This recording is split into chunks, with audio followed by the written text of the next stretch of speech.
Alright, this is part 3. Okay, so Red Riding Hood. I like this. I like what they did with her. Way better story than that god awful movie they did with Amanda Siegfried, or where the fuck her name is. That was horrible. It's shorter, and it has a much better idea, you know. It does keep in line with the premise of Red Riding Hood, which is listen to your parents. Had she listened to her grandmother, there would not be Wolf's time. But yeah, I like her. I like, you know, she's very caring, very loyal, and very giving as Red Riding Hood. And as Ruby, she still carries those things, and then she's you know, just a little more confident. And I do like that, even though she does dress like a slut. And god damn it, Rumple! Yes, okay, I'm gonna keep you right here so you won't do that. Okay, oh, I hear you purr. But yeah, alright, go wherever you want. But yeah, I'd like to see more on her. I like, you know, both versions of her. I want to know if she's gonna be freaking out looking for her red cloak in Storybrooke because of what's happening. I will say this, okay? She did owe Snow one for Snow helping her out after, you know, the Peter thing, which is very sad.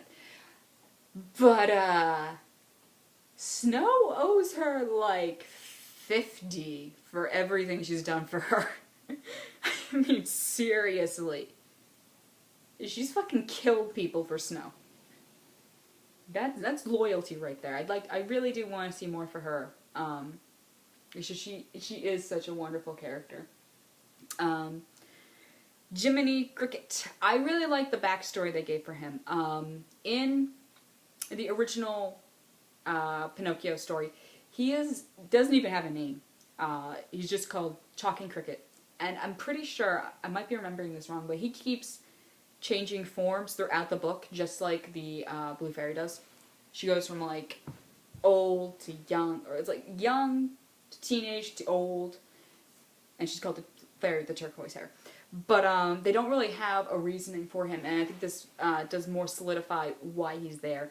And that is a nice thing that they did for him, to give him, you know, more of a character. I do love him. He's such a sweet character, and I really want to see more on him, you know, especially next season. And as for what the actor said about love interest, yeah, you know, you got a perfect one in the show. Red Cricket.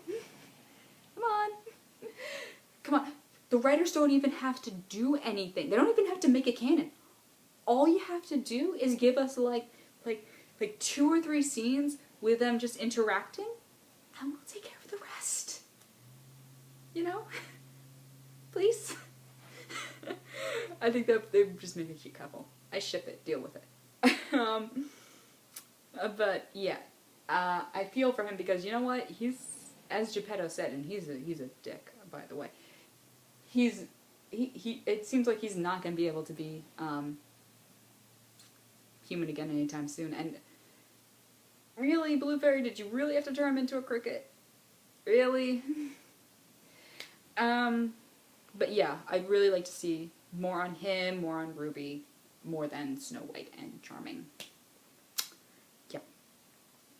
Huntsman. It was an interesting idea for him, the Huntsman, but I feel like it was too quick. His storyline in Storybrooke was handled far too quickly, and I did not have the time to invest myself in him. I did not care for him that much. You know, I thought he was a cool character, I kind of liked him, but his death happened way too quickly. I think they should have saved that for, like, mid-season, at least. But, you know, that's what they did. I hope to see more of him in the Fairy Tale Land. Because he is a cool character. He has potential. I just feel like you know, his grand counterpart did not have the time for me to fully invest myself in him, and the death felt blah to me. It wasn't an emotional death at all. And they never bring it up again, you know, after that 1 or 2 episodes. No, not even 2, no, just 1 episode. They never talk about it again, actually. But yeah, August. I liked that he was a new addition to the show, and I liked how they, you know, they kept teasing you, like, what is he really doing here? There were so many theories. I invested in a lot of them. I think the only one I didn't like was the Pinocchio one. Because I kept thinking, well, that's retarded. How could he be out? And the theories that people had were like, well, he's made of wood. He was inside the wardrobe. It's like, what? He was clearly human in the war council scene. It was retarded things that the people were saying that made me not accept that one. I had like every other thing except for that one. But yeah, I liked how he kind of tormented Emma, and then I loved how the tables were turned on him with Mr. Colt after he made him believe that he was his son. He's like, oh hey, you made me have a fake reunion? I'm gonna make you have a fake reunion. Deal with that, puppet boy. Oh man. But I hope he's, I hope that he's, you know, okay in the next season. Because he was a fun character.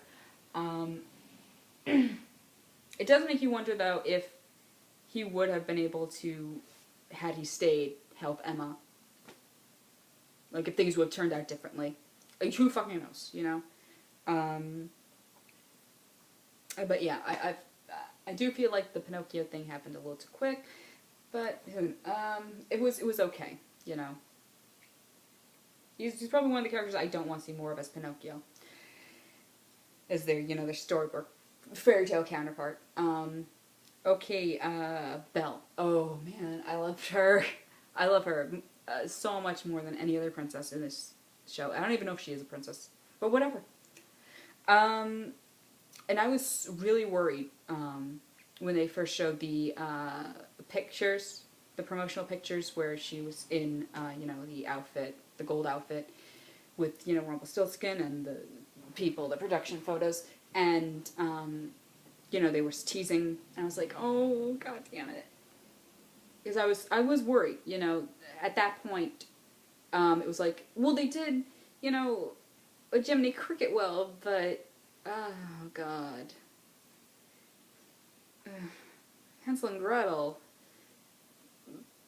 But they do such a good job with Rumpelstiltskin, but Snow White. You know, it was like this 50-50 chance of them being really good or shitty as fuck. And I was really scared because Belle is one of my favorite Disney characters. And as is the actual story of Beauty and the Beast, which is one of my favorite fairy tales. So I was worried that it was going to be terrible. And then Skin Deep showed up and I was just like, oh my god. I almost cried at the end of that episode. I do not cry watching shows, alright? I don't. I almost cried at that one. And I think it's the only one I have downloaded on iTunes. And I'm pretty sure when the DVD comes out, I will probably buy it simply to watch the deleted scenes. Also, how dare they show us a picture of Archie having drinks with David and not give us the damn scene? I want that scene. I want to see that scene. Fuck David making an ass of himself and giving Mary Margaret the wrong card. I want to see him and Archie be drinking buddies. But, yeah. I really liked how, you know, brave she was and how willing she was to make the best of her situation. Very true to the character that is from the stories and such. And more than anything, I want to see the transition from, you know, the Dark Castle to the Dwarves Tavern to how she got to the how she became the queen's prisoner. You know, I want to see what it was. Was it she goes from a dark castle straight to home? At home, Daddy has issues with her being in love with a dark one. She leaves, or he kicks her out, and she ends up at the Dwarves Tavern and then gets kidnapped by the queen? Or is it dark castle, travels around, goes to dwarf place, goes home to Daddy. Daddy does the whole, you know, cleric thing. Like, Regina wasn't lying about that. Then he brings Regina in and she takes her. There's just so much they could do with that, and I really want to see, you know, Belle's adventures. Also, I wished that they had kept memory loss Belle longer. I wish that all around, that they kept the whole memory loss thing longer. But there was so much potential to do with Belle. You know, they could have made her completely batshit crazy, just very reserved. They could have made her heartless and been like Regina's toady. You know, there was a lot of potential, and while I loved the scene, I was like, oh, come on! You could have done so much more! It could have been so much more! But I'll see what they do in season 2. Again, Rumple had better give Belle his dagger. Alright, Jefferson or the Mad Hatter. I like him a lot. I want to see more from him. It's a very interesting idea that he's a world jumper, and I want to know how he got this hat in the first place. I will say that he and it was interesting to see how he became mad. I think there's a quote somewhere that says the definition of it's like madness is doing something the same way and expecting different results. And, you know, that's definitely what he was doing there. Yeah. When he's in Storybrooke, it kind of seems like he's a little stupid, because he keeps trusting Regina. He keeps doing that. Stupidly keeps doing that. But, at the same time, it could be just, you know, he's a little nuts. I did like him a lot, though. I hope to see more of him and his daughter, you know. But yeah. I also want to know, how did he know about Belle? Does, like, Regina brag about her captives or something?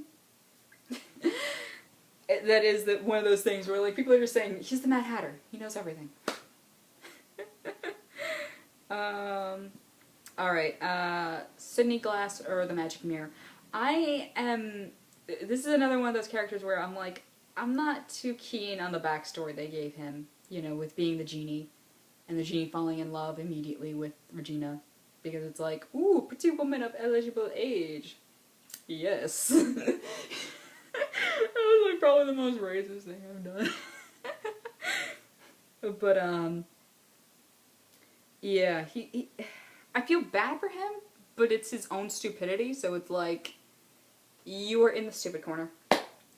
Learn your mistakes. Learn what you have done to deserve this. It's just, you know, you feel bad for him because he's desperately in love with this woman, but the same question is like, why? What do you see in her now? Especially after all the shit you've been through. Why do you continually help her? And it's, you know, like, she gave him an out. You know, I think that was a shred of kindness Regina did for him, was that she gave him a way out. She offered to help him get out of the kingdom, get the fuck away, live his new free life, maybe find real love, and just get the fuck out of her grasp. And he said, no, I'm going to be with you forever. And there's nothing you can do about it.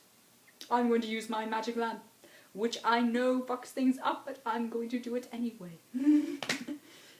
Oh, God. So, wow. Almost done with all the characters, though. So, pretty much only the minor ones left.